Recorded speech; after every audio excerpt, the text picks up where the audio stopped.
Hi, my name is Hector Del Castillo, Chief Product Officer at Byond, and I'd like to welcome all of you to today's discussion. And today's topic is 3 critical steps to maximize your healthcare company's valuation. Our speaker for today is Laurie Wiggins, who is CEO of Byond. Laurie, how are you doing today? Doing well, Hector. It's great to be here. Yes, thank you so much. And let's talk about a little bit of general housekeeping items for everyone. And if we can let you know, if you're a first-time Zoom user, be sure to be using Google Chrome browser. That works best. And the best thing is actually to download and install the Zoom client on any of your devices, including laptops or PCs or mobile devices. And that should work and give you the best performance. If you're having any audio issues, be sure to refresh your browser and just let us know, or you may have to just log back in as well. That usually ends up working, but should not have any issues. But in case you do, those are the things that you can try. Also, if you can submit your questions, we can get to your questions. There will be a Q&A portion at the end of today's brief discussion. And we are recording today's session, so we want to make sure that everybody is on board as far as recording is concerned.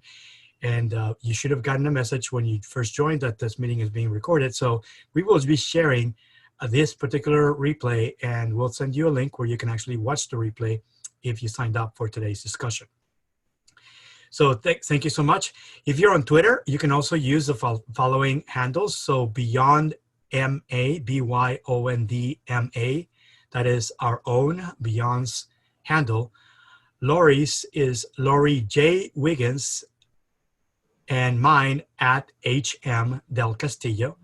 And you feel free to share any of this, and we'll be happy to be able to retweet any content that you share with your followers.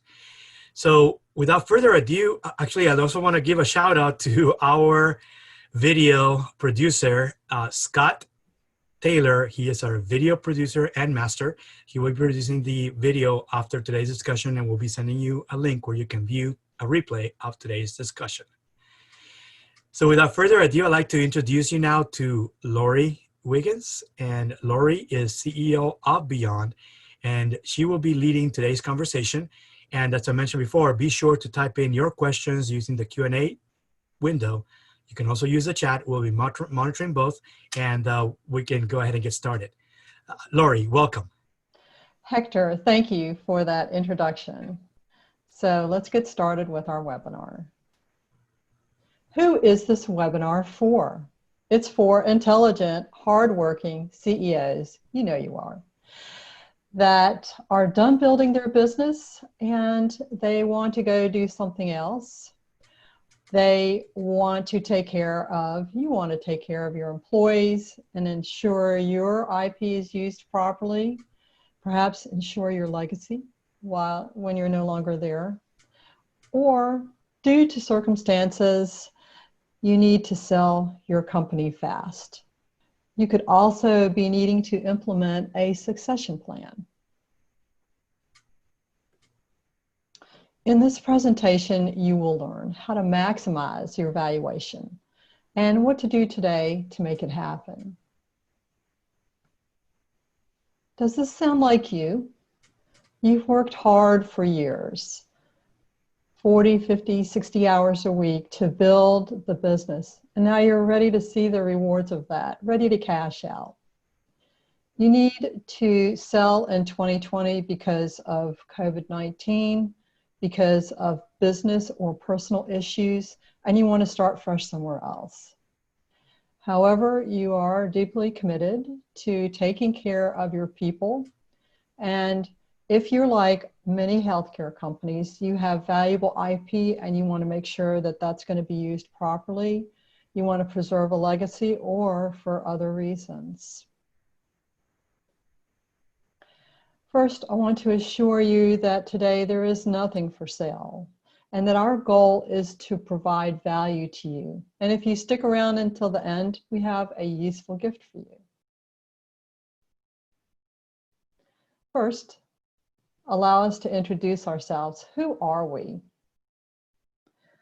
First, I am the CEO of Byond, and I have worked with technology businesses for over 30 years, both for them and with them. I have helped businesses grow their revenue and performed M&A since 2010. I'm good at finding the win-win for the CEO, the team, and the company, and I enjoy finding solutions that work for everybody. I am a Virginia Tech graduate, and I like to sing and travel with my husband and my family around the world. And here's Hector. He too has worked with technology businesses for over 30 years, and he loves to sell, to help CEOs sell and buy successfully with many years experience. He is a graduate of University of California, Santa Barbara and the University of Texas, El Paso. And he loves playing soccer, running, and walking. Now let's talk about how to maximize your business. Here we're introducing the Valuation Maximizer, and it's comprised of 3 different items. One is sales objectives, having those identified before you try to sell your business. The next one is overdependence on either a member of the management team or of external entities. The third is unlocking your business wealth, and that's underperforming areas of the business being improved so they can contribute more to both top and bottom lines. When all of these areas are in good shape, nirvana, you have a maximum valuation. Let's talk about sales objectives first. Who is your buyer? What characteristics do they have? What industry are they in? Where are they located? Are they a competitor, a supplier, a partner? What is it about your company that is a discriminator with respect to your competition? Is your buyer strategic or financial? Financial buyers like private equity may value your company simply based on a multiple of EBITDA. However, strategic buyers may pay a higher price for your company based on synergies and strategic fit. As far as agreement goes, unless you are the sole owner of your company, you have either business partners, investors, or co-owners, and they likely have a say in whether, when, and under what conditions the company is sold. We worked with a company that had 2 owners, and one owner already had plans after the company was sold and was actively pursuing those plans. The other one was hanging on for dear life and really wanted to remain with the firm. And they simply could not agree on when or how they were going to sell. And they did sell the company, but they didn't get the price that they wanted because they waited too long. They missed their opportunity. As far as terms go, under what terms will you sell the business? What's your minimum price? How much cash are you looking for at closing? Are you willing to take equity in the buyer's company in lieu of cash? Are you willing to deal with an earnout?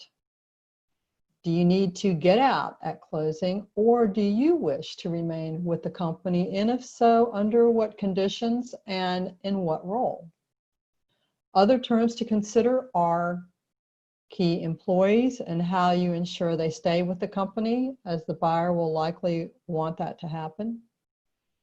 How due diligence will be performed. What are the closing conditions? Any shareholder approvals that are required. Exclusivity, who's going to cover the expenses, and many more items that need to be understood and discussed. Let's talk about overdependence. of either a customer and or supplier and or CEO. If you have any one customer that brings in more than 15% or more of your gross revenues, you are over dependent on that customer.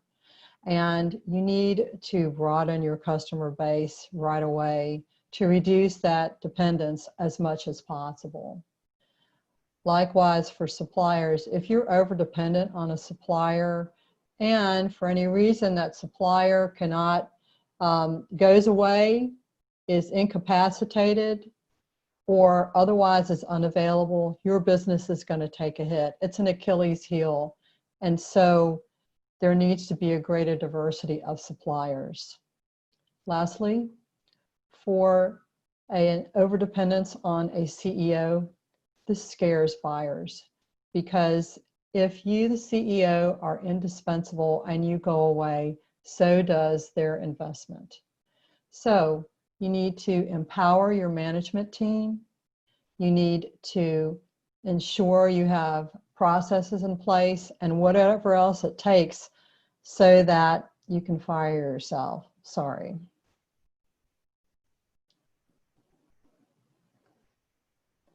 Finally, there's unlocking the business wealth.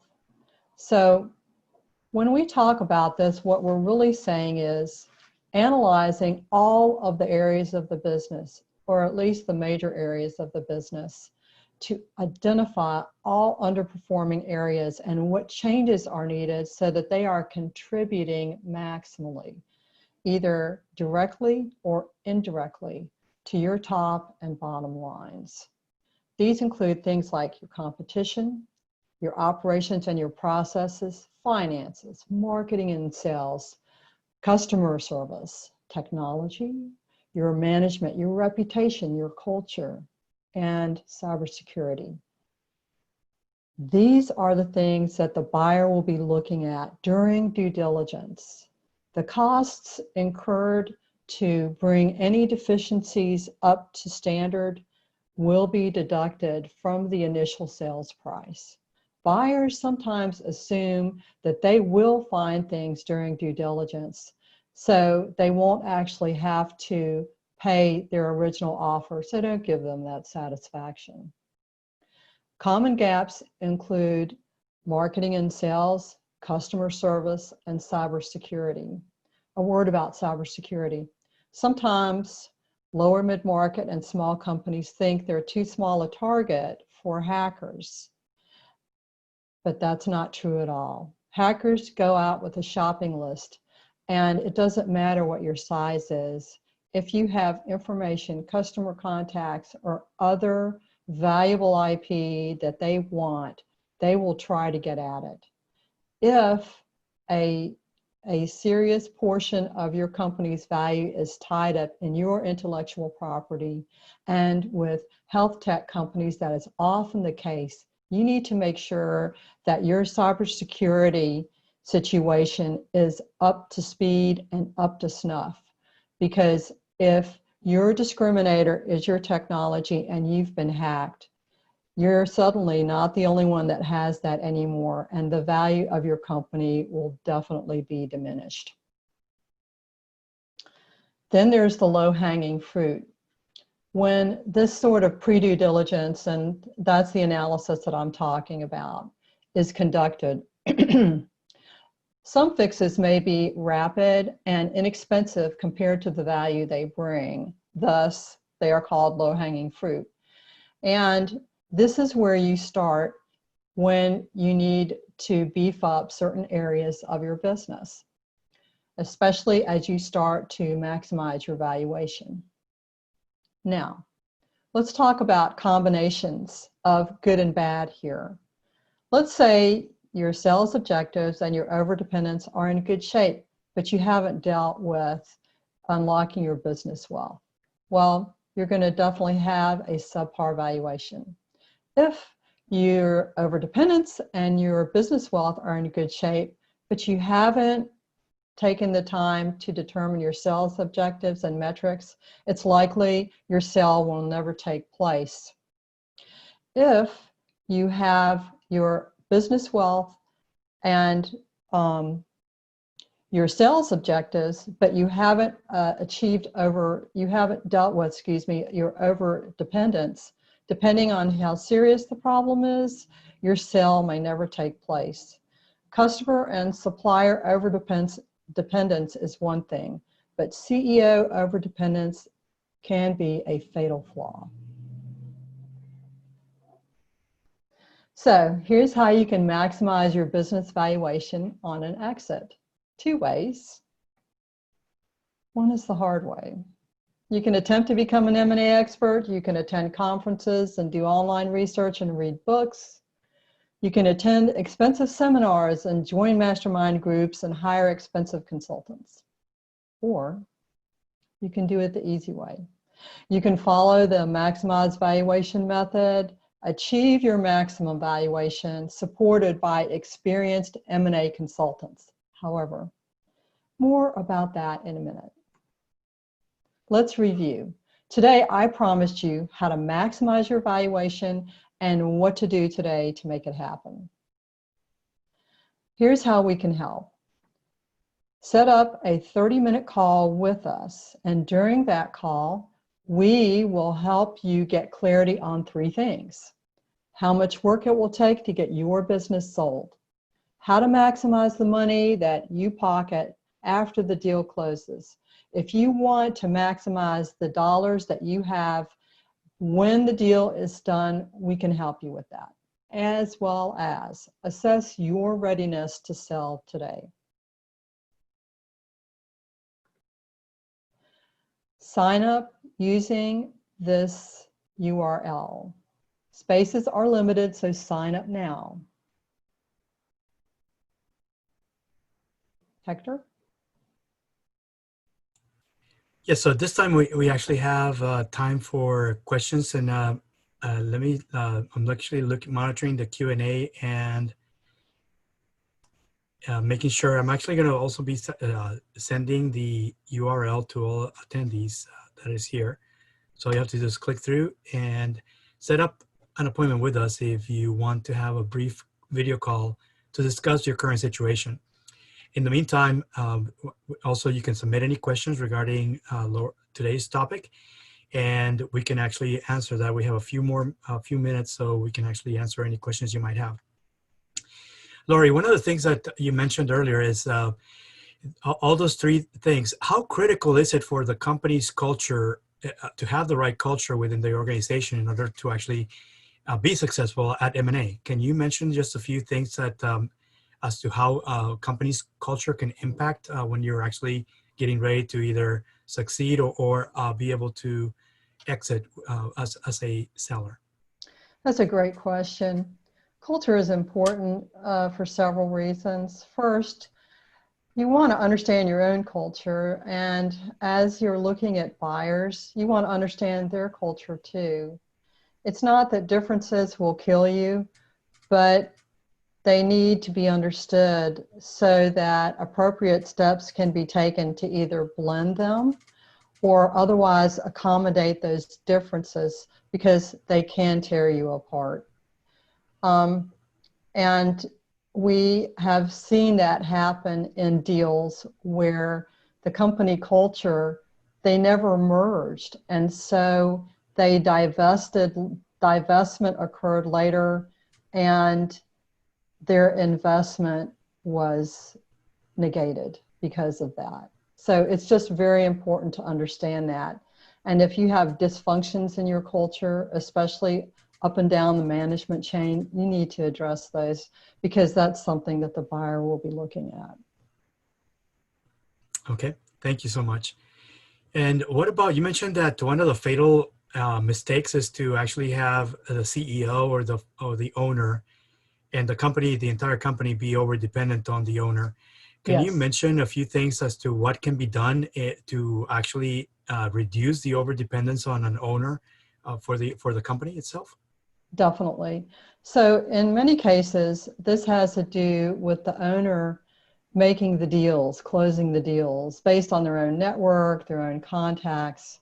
And so over a period of time, the CEO needs to introduce his or her management to the major accounts and have other executives working with those major accounts so that you are not always going through the CEO. And for new accounts, there needs to be more focus on getting more of those, and those new accounts go to other executives, not the CEO. So you're phasing the CEO out of that, as well as any other functions that the CEO controls, and only the CEO controls. Mm-hmm. Yeah. Interesting. Another question is for health tech companies, is it right now the right time to sell? I mean, is it a seller's market or is it a buyer's market? Where are things right now, and how does that impact how long before we actually are prepared to exit? A great question. Right now, overall, it is a buyer's market. This is very frequently the case in economic crises, which we're in the middle of. However, with healthcare technologies, if you have a particularly critical technology, you may have multiple buyers vying for your company. And if so, then there can be bidding and you might get a great price for your company. So keeping in mind the macroeconomic conditions as well as the potential microeconomic conditions that may apply to your specific technology or niche. Mm-hmm. Great. Thank you so much. I don't see any other questions from the audience at this point, and I wasn't really sure if you have anything else to share with us, or if this is actually the closing. Well, I just want to say thank you everyone for joining us today. Stay safe, stay sane, and have a great day. Thank you so much, and we're sharing the information, and you will be sending, as I mentioned earlier, a link where you can actually watch the replay of today's discussion, and we'll be sharing the video and also the slides from today's discussion. And also, if you're not familiar, we at Byond, we believe in making a massive positive impact within any organization that we work with. And we specifically work with mid-market technology and software companies. And in this case, we're looking at helping anyone who has a health tech company, and you're at the point where you want to sell in 2020 or even in the next year or so. So if you're that type of owner and you need to identify options, we ask that if you can actually set up a free exploration video conference, we can actually definitely help you. And thank you so much for joining. And here's our contact information, by the way. Laurie's, this is her email, also her LinkedIn profile, the same for me. And then also you can visit our website and you can reach out either way. And hopefully we'll be able to follow up with you soon. So thank you once again. Have a great week and we'll be in touch. Take care. Thank you, everyone. Stay safe.